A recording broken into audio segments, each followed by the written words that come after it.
संभवतः सभी लोग जो तैयार होंगे अब इस वीडियो के लिए। चलिए तो एक बार फिर से मैं विकास भारद्वाज आप सभी का इस वीडियो में स्वागत करता हूं। आज के इस वीडियो में हम लोग टेस्ट सीरीज करेंगे जिसमें रेल अधिनियम 1989 के 30 महत्वपूर्ण सवालों को लिया गया है। वीडियो शुरू करने से पहले आपको एक कोटेशन दिख रहा होगा, the best way to make your dream come true is to wake up. मतलब इसका यह कहना है कि अगर आपको अपने सपनों को हकीकत में बदलना है तो जाग जाइए। मतलब जागने से मतलब है कि आप अपने आप को तपाइए, मेहनत करिए, आप अपने सपने को हासिल कर लेंगे। तो चलिए इस कोटेशन के साथ ही हम लोग शुरू करते हैं आज की वीडियो का पहला और दूसरा सवाल आपके पास ये रहा। पहला सवाल आपके लिए है। सवाल शुरू करने से पहले मैं यह चैट बॉक्स बंद कर रहा हूं और आपको अंत में मौका दिया जाएगा कि आप अपने जो है उत्तर को कमेंट कर सके। चलिए आपसे 1 मिनट का समय लूंगा, मैं इस चैट बॉक्स को बंद कर दूं।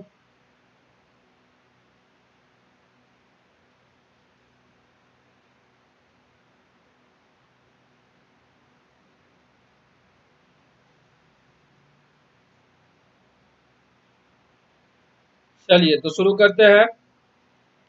आज के वीडियो का ये पहला सवाल है आपके लिए। फॉरवर्डिंग नोट, प्रेषण टिप्पण जिसको हिंदी में कहते हैं, रेलवे एक्ट की किस धारा में वर्णित है? In which section of railway act describes forwarding note? Forwarding note जो है किस सेक्शन में डिस्क्राइब है, मतलब उसके बारे में बताया गया है? Options are section 60, section 62, section 64 या सेक्शन 66। धारा 60, धारा 62, धारा 64 या धारा 66 किसमें वर्णित है? Forwarding note. फॉरवर्डिंग नोट किसमें वर्णित है? वेरी गुड, आप लोगों ने आंसर टिक कर लिया होगा। तो चलते हैं हम लोग दूसरे सवाल पर। दूसरा सवाल आपके लिए है, रेल रसीद रेलवे एक्ट की किस धारा में वर्णित है? That means railway receipt is described in which section of railway act? धारा 61, धारा 63, धारा 65 या धारा 66? तो रेलवे एक्ट की किस धारा में रेलवे रिसिप्ट का वर्णन है? रेल रसीद किस धारा में वर्णित है? वेरी गुड, आप लोगों ने इसका भी उत्तर कर लिया होगा। बहुत अच्छे। चलिए तो अब देखते हैं हम लोग तीसरा और चौथा सवाल आपके स्क्रीन पर ये आ गया है। जो ये तीसरा सवाल है वो ये कहता है कि प्रेषणों का खुला परिधान रेलवे एक्ट की किस धारा में वर्णित है?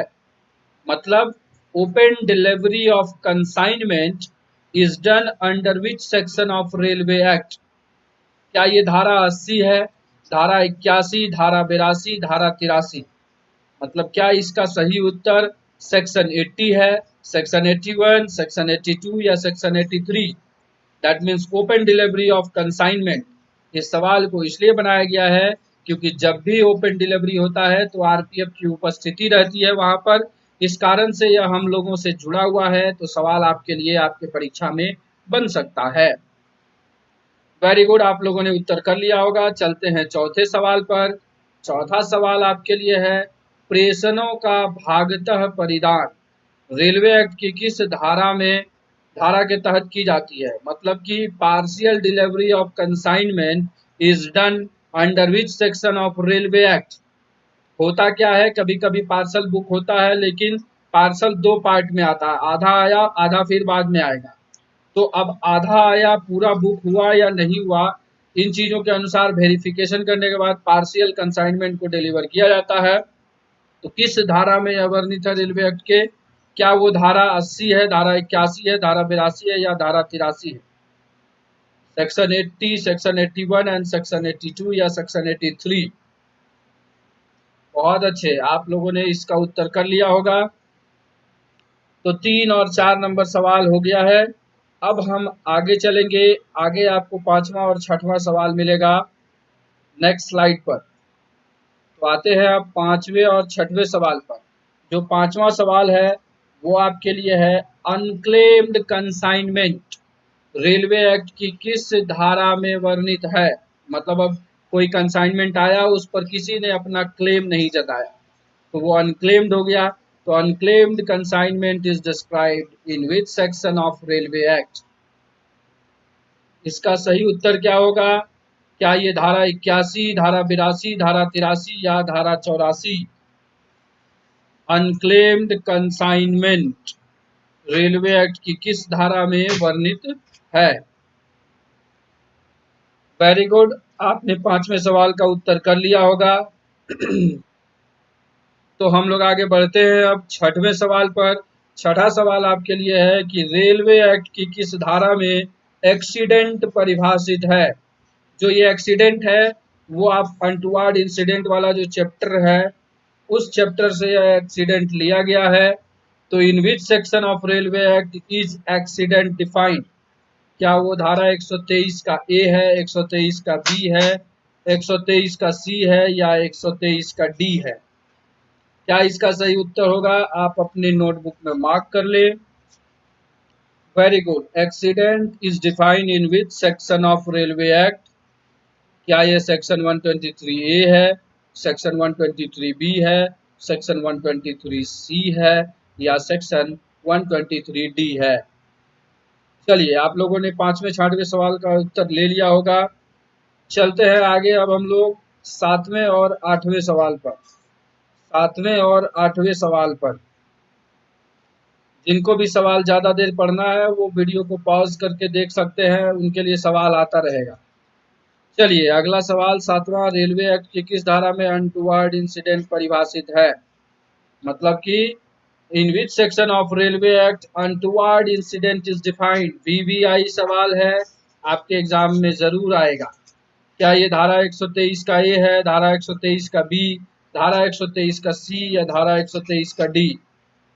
रेलवे एक्ट की किस धारा में अनटुवर्ड इंसिडेंट परिभाषित है? तो क्या ये सेक्शन 123(8), 123(b), 123(c) या सेक्शन 123? करेक्ट आंसर आप मार्क करके रखें। चलते हैं हम 8वें सवाल पर। 8वां सवाल आपके लिए है, रेलवे एक्ट की किस धारा के तहत यात्रियों को वहन करने वाली किसी रेलगाड़ी से किसी व्यक्ति का दुर्घटनावश गिर जाना अनपेक्षित घटना है, मतलब अनटुवर्ड इंसिडेंट है? कहता है कि under which section of railway act the accidental falling of any passenger from a train carrying passenger is an untoward incident? मतलब ट्रेन से कोई फॉलन डाउन हो जाता है, फेल डाउन हो जाता है, तो उसे अनटुवर्ड इंसिडेंट में लिया जाता है। यह क्या, कौन सा अधिनियम बताता है? मतलब ये कौन सी धारा अधिनियम की इसे बताता है? क्या ये सेक्शन 123 ए है, 123 सी का एक है या 123 सी का 1 का क्लॉज 2 है, सब क्लॉज 2, या सेक्शन 123 सी का क्लॉज 2 है? आप लोगों ने कहा क्लॉजेस से सवाल आते हैं, क्लॉजेस से सवाल आते हैं लेकिन जो युक्ति युक्त हैं वही आते हैं। तो देखिए, आप इसे बताइए, बार बार ये जनरल चीजें हैं, हम लोग अक्सर देखते हैं ट्रेन से कोई व्यक्ति गिर जाता है, उसे हम अनटुवर्ड इंसिडेंट का डायरी भी करते हैं, तो वो किस धारा में वर्णित है? वेरी गुड, आप लोगों ने आंसर कर लिया होगा। तो चलते हैं हम अपने अगले सवाल पर। 9वां सवाल देखिए आपके लिए है, रेलवे एक्ट की किस धारा के तहत यात्री किसी अनपेक्षित घटना के मध्य में प्रतिकर के लिए दावा करता है? मतलब अनटुवर्ड इंसिडेंट का जो क्लेम होता है वो किस सेक्शन के तहत किया जाता है? Under which section of railway act a passenger claims compensation for an unexpected incident? यहाँ अनएक्सपेक्टेड को अनटुवर्ड पढ़िए आप, अनटुवर्ड इंसिडेंट। क्या ये धारा 123 का सी है, 124 है, 124 का ए है या सेक्शन 125 है? चलिए, आशा करता हूं आपने भी यह सवाल हल कर लिया होगा। तो हम चलते हैं अपने 10वें सवाल पर। 10वां सवाल आपके लिए है, रेलवे एक्ट की किस धारा में प्रतिकर के लिए आवेदन जो हम क्लेम करते हैं उसका एप्लीकेशन जो है कंपनसेशन के, उसके बारे में बताया गया है? In which section of railway act application for compensation is described? क्या वो सेक्शन 123 है या सेक्शन 124 है या सेक्शन 124 का ए है या 125 है। सही उत्तर आप अपना मार्क कर ले कि रेलवे एक्ट की किस धारा में प्रतिकर के लिए आवेदन के बारे में बताया गया है। Very good. आपके लिए है सेक्शन 123C, 124, 124 का ए या 125। सही उत्तर आप मार्क करके रख ले। बहुत अच्छे। चलते हैं हम लोग अपने अगले सवाल पर। अगला सवाल आपके लिए है 11वां और 12वां सवाल आपके स्क्रीन पर अब ये आ गया। Very good. 11वां सवाल कहता है रेलवे एक्ट की किस धारा में पास या टिकट के बिना यात्रा करने का प्रतिषेध वर्णित है। सवाल को ध्यान से देखिएगा, उत्तर भी ध्यान से देखिएगा आप कि रेलवे एक्ट की किस धारा में पास या टिकट के बिना यात्रा करने का प्रतिषेध वर्णित है। Which section of Railway Act describes prohibition of travelling without a pass or ticket? क्या ये धारा 137 है, धारा 138, धारा 54 या धारा 55? ड्रास्टिकली धारा में चेंज है। आप ध्यान से सवाल को हल करिएगा। चलिए, तो 11वां सवाल भी आपने टिक आउट कर लिया होगा। बहुत अच्छे। चलते हैं अब हम लोग 12वें सवाल पर। 12वां सवाल आपके लिए है रेलवे एक्ट की किस धारा के तहत रेल सेवक किसी व्यक्ति को जो धारा 138 में निर्दिष्ट किराया और अधिक प्रभार न देने पर हटाने की शक्ति प्रदान करता है।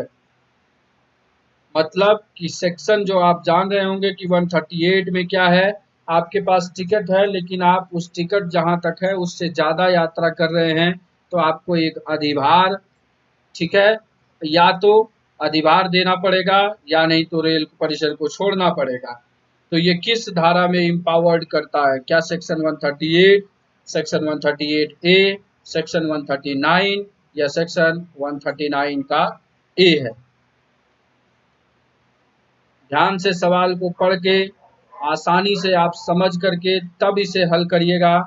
थोड़ा सा ट्रिकी बनाया गया है और 72 में आशा करता हूं कि थोड़े ट्रिकी सवाल रहेंगे।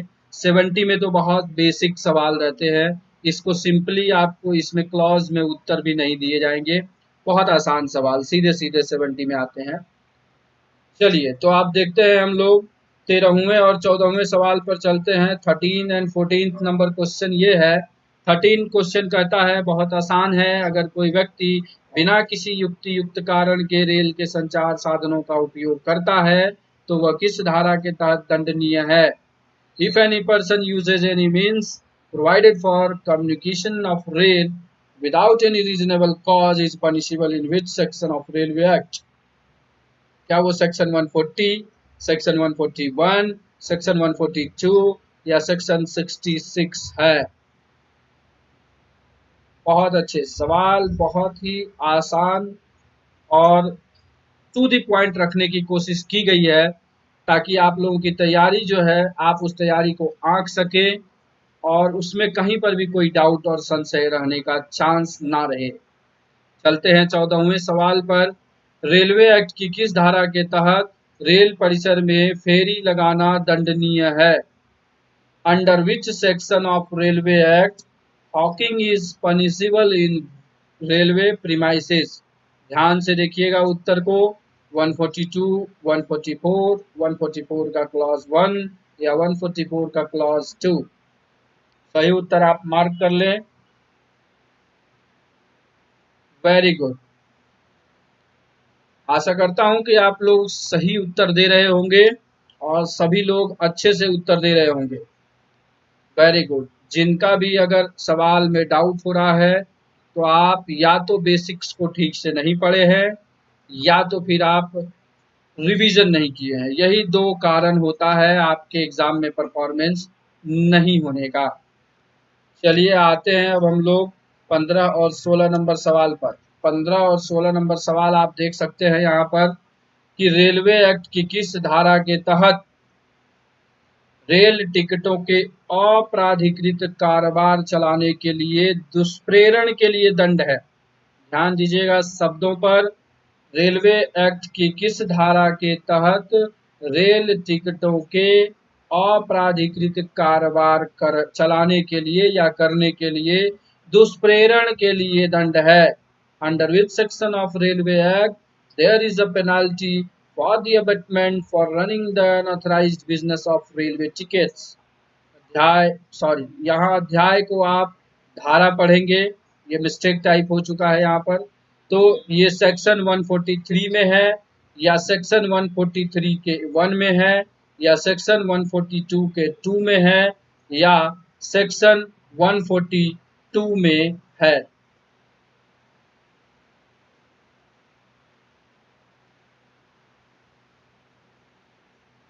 Very good.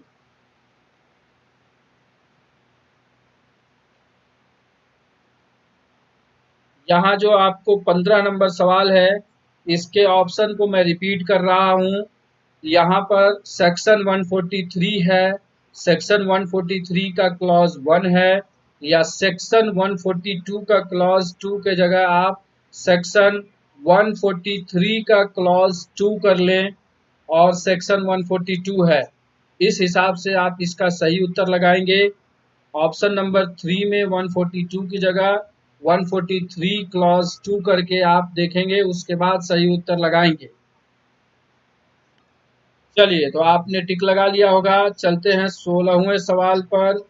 रेल सेवक के कर्तव्य में बाधा डालना रेलवे एक्ट की कौन सी धारा के तहत दंडनीय है और उसकी सजा क्या है? यहाँ पर पनिशमेंट लेवल भी पूछा गया है। Under which section of railway act out obstructing railway servant in his duty is an offence and what is its punishment? तो रेलवे एक्ट 145 6 माह तक का कारावास या जुर्माना से जो 1000 रुपये तक का हो सकेगा या दोनों, या रेलवे एक्ट की धारा 146 6 माह तक का कारावास या जुर्माना जो 1000 रुपये तक हो सकेगा या दोनों, या रेलवे एक्ट 145 1 साल तक का कारावास या जुर्माना से जो 1000 रुपये तक का हो सकेगा या दोनों, या railway act 146 imprisonment up to 1 years और फाइन अप टू 1000 रुपीज और बोथ। तो क्या सही उत्तर होगा? आप इसे टिक करिए। 1 आपसे पूछा गया है obstructing railway servant in his duty किस धारा के तहत दंडनीय है और दंड कितना है, ये भी आपको बताना है। थोड़ा सा कॉमन सेंस लगाएंगे, सवाल आसानी से हल हो जाएगा। Very good. तो आपने इस सवाल का हल कर लिया होगा। तो अब हम लोग धीरे से आगे बढ़ेंगे, सने सने चलेंगे, कछुए की चाल में चलेंगे, लक्ष्य तक हम लोग पहुंचेंगे। चलिए 17 और 18 नंबर सवाल आपको दिख रहा होगा। 17 नंबर सवाल कहता है रेलवे एक्ट की किस धारा में अतिचार से प्रतिविरत रहने से इनकार करना दंडनीय है? मतलब in which section of railway act is punishable for trespass and refusal to desist from trespass? ये सवाल 70 में डायरेक्ट पूछे जाएंगे।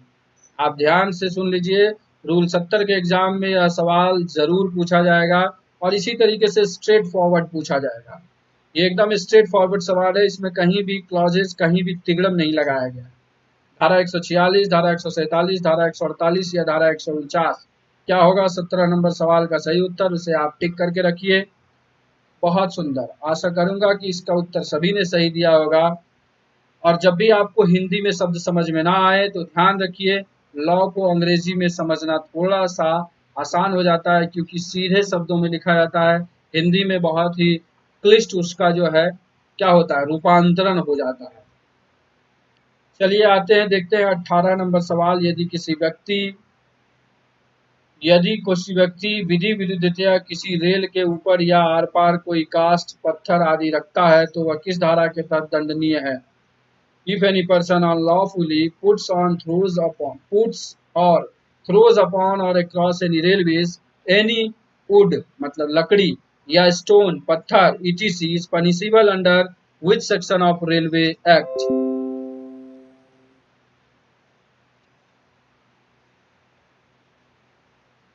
चलिए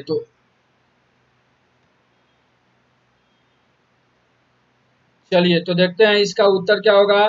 क्या धारा 148 या धारा 150 या धारा 151 या धारा 153? धारा 153 क्या होगा इसका उत्तर?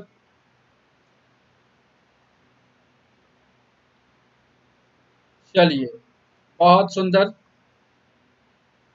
आशा करता हूं आपने इसका सही उत्तर लगा लिया होगा। अगर कोई व्यक्ति जो है अनलॉफुली क्या करता है, रेलवे ट्रैक पर पत्थर रख देता है या कोई कास्ट रख देता है, मतलब लकड़ी का टुकड़ा रख देता है, तो वह किस धारा के तहत दंडनीय है? वेरी गुड, आपने इसका उत्तर सही सही लगा लिया होगा। बहुत अच्छे, आपने सही उत्तर लगा लिया होगा। चलते हैं हम अब अगले सवाल पर। अगला सवाल है 19वां सवाल। 19वां सवाल आपके लिए है कि यदि कोई यात्री किसी ऐसे कक्ष में प्रवेश करके जिसमें रेल प्रशासन द्वारा उसके उपयोग के लिए कोई सीट आरक्षित नहीं है, तो वह किस धारा के तहत दंडनीय है? If any passenger having entered a compartment wherein no berth or seat has been reserved by a railway administration for his use is punishable under which section? क्या वो धारा 155, 155 का एक का ए या 155 एक का बी या 155 का दो, किसमें यह वर्णित है? बताइए। आंसर को टिक करके रखिए। बहुत अच्छे, आशा करूंगा कि सभी लोगों का उत्तर सही हो रहा होगा। आपने बहुत अच्छे से रेलवे एक्ट पढ़ा होगा, क्योंकि रेलवे एक्ट बहुत बेसिक है हमारे लिए और इसे जानना सबके लिए आवश्यक है। चलिए 20वां सवाल। अगर कोई यात्री अनारक्षित डब्बे में किसी अन्य यात्री के प्रवेश का प्रतिरोध करता है, तो वह किस धारा के तहत दंडनीय है? मतलब कि अनरिजर्व्ड कोच है, लेकिन उसमें वो यात्री को इंटर नहीं होने दे रहा है, तो वह किस धारा के तहत दंडनीय है? इसे टॉवल स्प्रेडिंग वाले केस से भी कनेक्ट करके आप उत्तर देंगे तो यह सही हो जाएगा। If any passenger resist the entry of another passenger into the unreserved compartment then he is punishable under which section of railway act? क्या इसका सही उत्तर धारा 155, धारा 155 एक का ए या धारा 155 एक का बी या धारा 155 का दो होगा? 20वें सवाल का उत्तर आप टिक कर लें। वेरी गुड, आशा करता हूं कि आपने 20वें सवाल का उत्तर भी सही दिया होगा। तो अब हम चलेंगे अपने अगले सवाल के लिए। एक बार फिर आप 20वां नंबर सवाल देख लें। ये टॉवल स्प्रेडिंग वाले से जोड़ करके आप आंसर इसका कर सकते हैं। चलिए देखते हैं।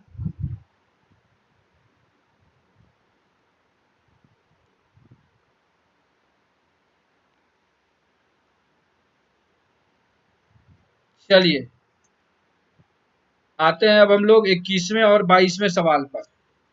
21वां और 22वां सवाल क्या है? सवाल नंबर 21 कहता है, रेलगाड़ी के छत, सीढ़ियों या इंजन पर यात्रा करना रेलवे एक्ट की किस धारा के तहत दंडनीय है? Under which section is the railway act punishable for travelling on roof, foot step और इंजन ऑफ अ ट्रेन? धारा 146, धारा 155, धारा 156, धारा 157? सेक्शन 146, सेक्शन 155, सेक्शन 156 या सेक्शन 157? किसके तहत जो है रेलगाड़ी की छत, सीढ़ी और इंजन पर यात्रा करना दंडनीय बताया गया है?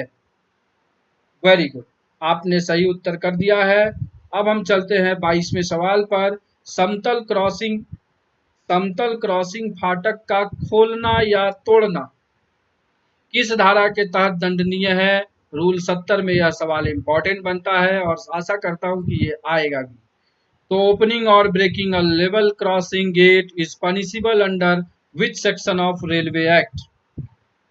Very good, options are section 155, section 153, section 154 या सेक्शन 160? क्या सही उत्तर है? आप इसे टिक करें। बहुत ही आसान सवालों को संग्रह किया गया है आपके लिए। अगर आप इन सवालों में अगर 25 प्लस सही कर लेते हैं तो आपकी तैयारी बेहतर मानी जाएगी और आपका सिलेक्शन पक्का हो जाएगा। चलिए, समतल क्रॉसिंग फाटक का खोलना या तोड़ना किस धारा में दंडनीय है? चलिए, ऑप्शन आपने देखा, सही उत्तर आपने टिक कर लिया होगा। तो अब हम फिर आगे बढ़ेंगे अपने अगले सवाल के लिए अगले स्लाइड पर। 23वां और 24वां सवाल आपके स्लाइड पर ये रहा। 23वां सवाल कहता है कि खतरनाक माल का विधि विरुद्धतया रेल पर लाना रेलवे एक्ट की किस धारा में दंडनीय है? अनलॉफुली ब्रिंगिंग डेंजरस गुड्स, याद रखिएगा इन दोनों सेक्शनों में जो है सिर्फ वर्डिंग का अंतर है। एक में dangerous goods on a railway is punishable under which section of railway act? Section 163, section 164, section 160 या सेक्शन 165? क्या इसका सही उत्तर होगा? आप टिक करें। वहीं 24वां सवाल जो है वो है घृणोत्पादक माल को विधि विरुद्ध तथा रेल पर लाना रेलवे एक्ट की किस धारा के तहत दंडनीय है? Unlawfully bringing offensive goods on railway is punishable under which section of railway act? क्या सेक्शन 163 है, सेक्शन 164 है, सेक्शन 160 है, सेक्शन 165 है? तो इन दोनों धाराओं में जो डेंजरस गुड्स और ऑफेंसिव गुड्स है, इन दोनों के बारे में जो है रेलवे एक्ट की धारा 67 में बताया गया है कि क्या डेंजरस गुड्स हैं और क्या ऑफेंसिव गुड्स हैं। और वहां से जो है फिर पनिशेबल बनाया गया है अध्याय 15 के तहत इस सेक्शन को, जिसके तहत यह सवाल बनाया गया है आपके लिए। तो इन दोनों सवाल का उत्तर आप दें। दोनों सवाल के उत्तर आपको बता दूं कि अगर एक का उत्तर आपने सही कर लिया तो उसका अगला सेक्शन जो है दूसरे का सही उत्तर होगा। अगर 23वां आपने सही कर दिया तो उसका जो है अगला सेक्शन जो 23वें का उत्तर है उसके अगले सेक्शन जो है वो 24वें का उत्तर होगा। बहुत सुंदर, आपने सही जवाब कर लिया होगा। आगे बढ़ते हैं 25वें और 26वें सवाल पर। अगर कोई व्यक्ति बिना किसी प्राधिकार के रेल परिसर के सार्वजनिक सूचनाओं को विरूपित करता है तो वह रेलवे एक्ट की किस धारा के तहत दंडनीय है? If any person without lawful authority defacing public notices in railway premises is punishable under which section of railway act? क्या ये सेक्शन 160 है, सेक्शन 163 है, सेक्शन 165 है या सेक्शन 166 है? वेरी गुड, बहुत ही आसान सवाल है, डायरेक्ट सवाल पूछे गए हैं। कुछ सवाल क्लॉजेज से मैंने लिए थे पीछे, अगर आपने उस सवालों को हल किया है और अगर आपका वो सही होता है तो आपकी तैयारी अव्वल दर्जे की कही जाएगी। चलिए आते हैं 26वें सवाल पर। 26वां सवाल है, अगर कोई रेल कर्मचारी ड्यूटी के दौरान मत्तता की हालत में पाया जाता है तो वह रेलवे एक्ट की किस धारा के तहत दंडनीय है? क्या if any railway servant is in a state of intoxication while on duty is punishable under which section of railway act? तो धारा 166, धारा 170, धारा 172, धारा 173, सेक्शन 166, सेक्शन 170, सेक्शन 172 या सेक्शन 173? 26वें सवाल का उत्तर आप टिक करें। वेरी गुड, आप लोगों ने उत्तर को टिक कर लिया होगा और आशा करता हूं कि अभी तक आपका परफॉर्मेंस काफी अच्छा रहा होगा। तो अंत में देखेंगे आपके मार्क्स। वेरी गुड, 4 सवाल और बचे हैं इस सेट के। 30-30 सवालों का सेट मैं इसलिए लेता हूं क्योंकि इस कन्वर्सेशन में टाइमिंग ज़्यादा लगता है और इस कारण से अगर मैं ज़्यादा सवाल लूँ तो फिर वो क्लासेस को कवर करना बोरिंग हो जाएगा और आप अपने कंसंट्रेशन लेवल नहीं बना पाएंगे। आपके लिए इन सवालों को प्रैक्टिस कराने का एक और जरिया, एक और माध्यम मैं सोच रहा हूं तैयार करने का। अगर वो तैयार हो जाता है तो उसके लिए भी आपको सूचित किया जाएगा कि आप वहां पर एकदम एग्जामिनेशन वाला जो माहौल होगा उस तरह का एक ऐप डेवलप करने के लिए मैंने बोला है एक डेवलपर को। अगर वो ऐसा ऐप डेवलप कर देता है तो फिर आपके लिए काफ़ी आसानी हो जाएगी और आप जो है वहाँ पर आप टेस्ट दे करके अपने आप को पूरी परीक्षा का माहौल के जैसा आंक सकते हैं। मैंने वैसे ऐप को डेवलप करने के लिए बोला है। अगर आशा करता हूँ अगर वो डेवलप हो जाता है तो उस फिर आपको सूचना वीडियो के माध्यम से दी जाएगी। Very good. चलते हैं हम लोग 27वें और 28वें सवाल पर चलते हैं। हॉर्स पाइप को टेम्पर करना रेलवे एक्ट की किस धारा के तहत दंडनीय है? पिछले टेस्ट सीरीज में भी यह सवाल सेम था, लेकिन यहाँ पर ऑप्शन को बदला गया है। आज आप इसे ध्यान से ऑप्शन करके करेंगे। क्या ये धारा 174 है, 174 के ए, 174 का बी या 174 के सी? किसके तहत है? हॉर्स पाइप को टेम्पर करना रेलवे एक्ट की किस धारा के तहत दंडनीय है? 72 में ऐसे सवाल आपको अक्सर दिखेंगे। कम से कम 100 में से 10 सवाल, 15 सवाल तो ऐसे क्लॉजेज के रहेंगे ही। इसलिए आप एकदम सावधानी से पढ़ें, चीजों को बारीकी से समझ के और मेमोराइज करके रखें। चलते हैं 28वें सवाल पर। यदि रेल सेवक अनावश्यक रूप से समतल क्रॉसिंग को जनता के लिए बंद रखता है तो वह रेलवे एक्ट की किस धारा के तहत दंडनीय है? Very good. If any railway servant unnecessarily keeps a level crossing closed against the public is punishable under which section of Railway Act? क्या वो धारा 174, 175, 176 का ए या 176 का बी है? क्या इसका सही उत्तर होगा? बहुत सुंदर, इसका सही उत्तर आप टिक कर ले। Very good. आशा करता हूं आपने इसका सही उत्तर लगा लिया होगा। चलिए तो देखते हैं अब हम लोग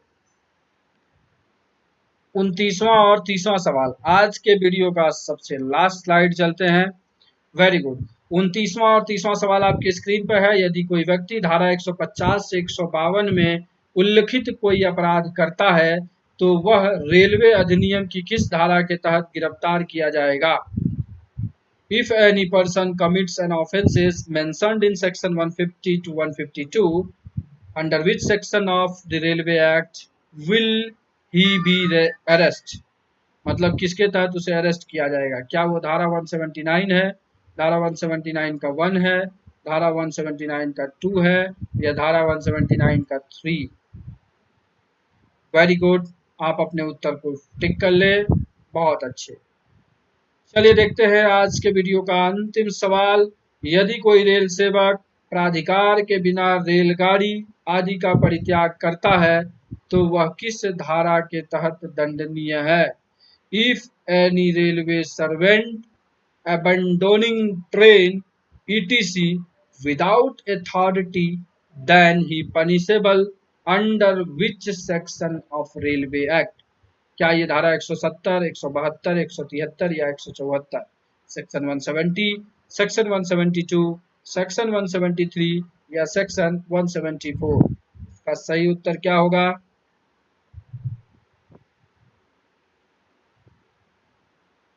बहुत अच्छे। आशा करता हूं आपने जो है सभी सवालों के उत्तर टिक कर लिए होंगे। Very good. तो चलिए अब मैं कमेंट बॉक्स खोलूंगा ताकि आप लोग आसानी से उस चैट में अपने आंसर को बता पाए। बहुत अच्छे। आशा करता हूं कि देखते हैं कितने लोगों का कितना सवाल सही हुआ है।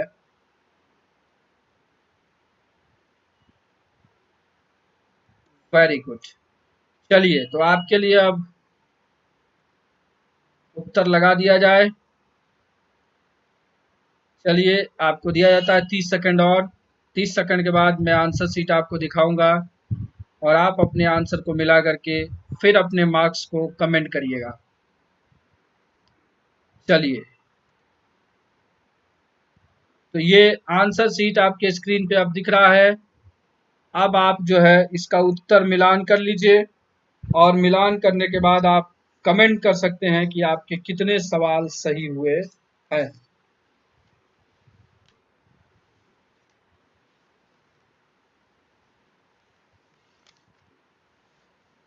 बहुत अच्छे। आप अपने उत्तर को कमेंट कर सकते हैं। फटाफट मिला लीजिए आप। Very good. बहुत अच्छे। जो भी लोग जुड़ने में बहुत लोगों की परेशानी आ रही है, आप लोग एक दूसरे का मदद करते रहिए ताकि वो जुड़ जाएं और वो भी इसका लाभ उठा पाएं। बहुत अच्छे।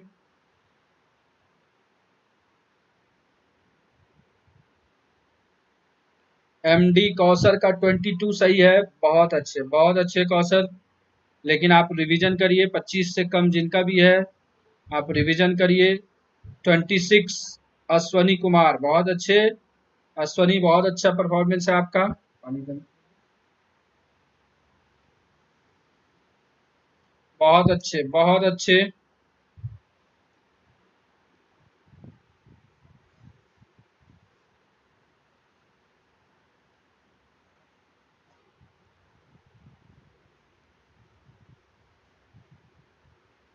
Very good. दो आदमी का कमेंट आया, 30 में 30, बहुत अच्छे। हेमंत कुमार का सबसे बढ़िया परफॉर्मेंस है, 30 में 30।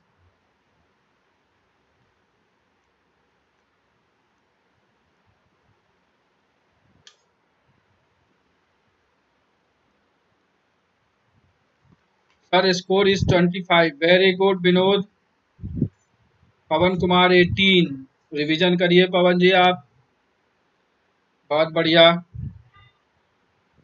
बहुत बढ़िया राजेश, बहुत बढ़िया। 24, बहुत अच्छे। मंतोष रिवीजन करिए आप भी। 20 जिनका भी थोड़ा सा 25 के नीचे है वो रिवीजन करिए, बहुत अच्छा। Chhatrapal 24, very good. AP Roy 24, बहुत अच्छे। सुनील शर्मा 27, बहुत बढ़िया।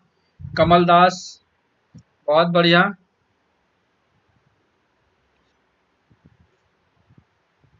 बहुत बढ़िया। हनुमान प्रसाद मीना 27, ओम प्रकाश 25, भूपति 26, बहुत अच्छे। कमल दास 28, बहुत बढ़िया, बहुत बढ़िया। आप लोगों की तैयारी बहुत अच्छी है, सिलेक्शन आपका निश्चित है। निवास कुमार रिवीजन करिए आप। जितेंद्र आप भी रिवीजन करिए, लेकिन परफॉर्मेंस ठीक है, ठीक कहा जाएगा, 22 है। केपी भारती, आपको बहुत ज्यादा रिवीजन की जरूरत है। प्रदीप श्रीवास्तव 26, बढ़िया। पंकज शाह 23, बहुत अच्छे। राजवीर मलिक 26, ठीक है। Chhatrapal Singh 24, very good. Sushil Kumar 23, very very good. Nand Kishore 22, ठीक है, रिवीजन करिए। पवन कुमार पंकज 21, रिवीजन। दिलीप 26, बढ़िया। वैभव 28, बहुत बढ़िया। सुमन सौरभ 25, बहुत बढ़िया। समीरन मंडल 19, बहुत बढ़िया। काबी शाही 20, रिवीजन करिए। काबी शाही, कल भी आपका परफॉर्मेंस थोड़ा सा डाउन था, आज भी ठीक है, लेकिन आप अच्छा करें। नागराज कुमार कुमार 25 सही है। नागराजू आप भी रिवीजन करें। 17। यू ओझा 29, बहुत खूबसूरत, बहुत अच्छे। मोहनलाल कौशिक 22, बहुत अच्छे। राजेश चौधरी 25, बहुत अच्छे। Rakesh Chaudhary, very good. टिंकू 27, ठीक है, बहुत बढ़िया। भनवारे सर जय हिंद। सर स्कॉटिंग ड्यूटी होने के कारण लेट हो गया सर, 10 AM पर स्टार्ट करे सर। आप ये याद रखें वर्मा जी, ऑनलाइन क्लासेस को आप कहीं भी एक्सेस कर सकते हैं, यह इसमें फ्रीली है। आप बाद में भी इसे एक्सेस कर सकते हैं और अपने आंसर को टिक करके फिर आप उसे चेक कर सकते हैं। यह वीडियो शुरू से आपको मिल सकता है, आप जब भी खोलेंगे आप शुरू से मिलेगा, आप अपने से फिर इसे ट्राई कर लीजिएगा। चलिए ये के मीना जो है कन्वर, ठीक है। कन्वरपाल मीना 19, रिवीजन करिए। ऋषदेव 24, रिवीजन। ऋषदेव रिवीजन करिए आप, वेरी गुड। पवन आप भी रिवीजन करिए। Pawan Kumar, very good. ये के श्रीनिवास राव 23/30, आप भी रिवीजन करिए, very good, very good, very good. Video को जो लाइक नहीं किए हैं अभी लाइक कर दीजिए फटाफट, वेरी गुड। सभी लोगों का आ रहा है कमेंट, फटाफट जिनका भी कमेंट है कमेंट करिए। चलिए, अब जितने लोगों ने कर दिया है बहुत अच्छा, आप अपना कमेंट कर दीजिएगा, मैं बाद में देख लूंगा। जिनका भी कोई डाउट होगा वो भी आप कमेंट करके छोड़ दीजिएगा, मैं बाद में कमेंट्स को चेक कर लूंगा। चलिए, तो वीडियो को अब हम यहीं पर समाप्त करेंगे, आज के लिए यहीं पर इजाज़त लेंगे।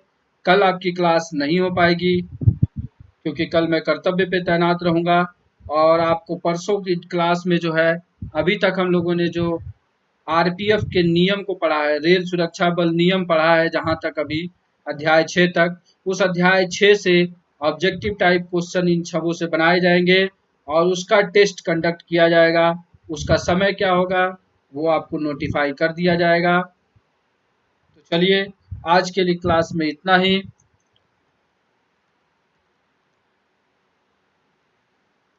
बहुत अच्छे। चलिए तो आज के क्लास को हम यहीं समाप्त करते हैं, आपसे यहीं विदा लेंगे। चलिए इस वीडियो को ध्यानपूर्वक देखने के लिए और मेरे इस इनिशिएटिव को सफल बनाने के लिए आप सभी को प्रेम पूर्वक दिल से धन्यवाद।